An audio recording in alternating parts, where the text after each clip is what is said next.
Halo, perkenalkan nama saya Benito Rakan Kobus, saya dari kelas 12 MIPA 4. Saya akan mewawancarai narasumber yang mengalami pada masa Orde Baru. Halo, saya Eren. Kebetulan saya mengalami masa Orde Baru. Kalau kita bicara soal Orde Baru, pasti yang paling tertinggi adalah nama Bapak Soeharto. Orde Baru dipimpin oleh Pak Soeharto selama 32 tahun. Selama 32 tahun masa kepemimpinannya, banyak kebijakan yang memiliki pengaruh cukup besar terhadap proses berjalannya negara kita ini, mulai dari kebijakan politik maupun kebijakan ekonomi. Kebijakan politik yang dikeluarkan berbagai macam, yaitu ada kebijakan politik dalam negeri dan luar negeri. Masing-masing kebijakannya tentunya dikeluarkan berdasarkan kebutuhan negara. Kebijakan yang dikeluarkan adalah yang menguntungkan dan mengedepankan kepentingan rakyat banyak. Nah, beberapa kebijakan politik pada masa Orde Baru ini, menurut kakak, pendapat tentang kehidupan politik pada masa Orde Baru itu gimana? Yang pertama itu ada pelaksanaan pemilu di tahun 1971. Pemilu itu udah diatur sama SI-MPR tahun 1967 yang menetapkan pemilu akan dilaksanakan pada tahun 1971 ini. Bedanya dengan pemilu ini tuh berbeda dengan pemilu 1955 atau Orde Lama disebutnya. Nah, pada pemilu ini pejabat itu hanya berpihak kepada hanya satu peserta pemilu, yaitu Golkar.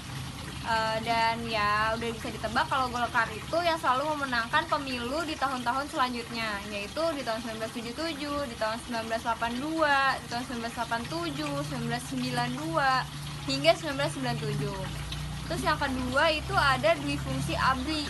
Nah, Dwifungsi ABRI itu adalah peran ganda dari ABRI sebagai kekuatan pertahanan keamanan dan sebagai kekuatan sosial politik. Menurut kakak, apa saja yang kakak ketahui tentang kebijakan politik luar negeri pada masa Orde Baru? Kalau yang saya ketahui pada saat kebijakan politik luar negeri Indonesia itu ditetapkan, yang pertama ada satu, itu Indonesia kembali menjadi anggota PBB. Nah, pada saat Indonesia keluar dari PBB pada tanggal 7 Agustus 1965, Indonesia itu terkucil dari pergaulan internasional dan menyulitkan Indonesia secara ekonomi maupun politik di dunia. Keadaan ini kemudian mendorong Indonesia untuk kembali menjadi anggota PBB berdasarkan hasil sidang DPRGR pada tanggal 28 September 1966. Nah, Indonesia akhirnya resmi aktif kembali menjadi anggota PBB. Nah, yang kedua yaitu memperkuat kerjasama regional dan internasional. Nah, Indonesia itu mulai memperkuat kerjasama baik regional dan internasional. Itu. Oke, pembahasan mengenai kehidupan politik pada masa Orde Baru sudah dibahas. Sekarang saya ingin bertanya tentang kehidupan ekonomi pada masa Orde Baru.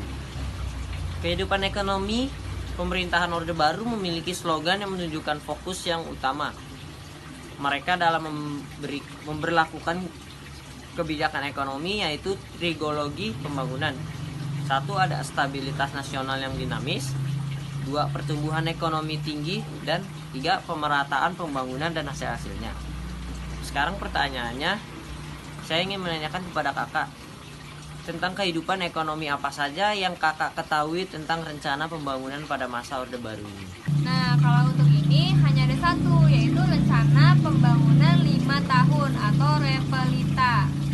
Pada April 1969, pemerintah menyusun rencana pembangunan 5 tahun atau Repelita yang bertujuan untuk meningkatkan sarana ekonomi, kegiatan ekonomi, serta kebutuhan sandang dan pangan. Repelita ini akan dievaluasi selama 5 tahun sekali. Oke, sekian sampai di sini dulu wawancara saya dengan narasumber tentang kebijakan politik dan ekonomi pada masa Orde Baru. Lebih kurangnya mohon maaf. Wassalamualaikum warahmatullahi wabarakatuh.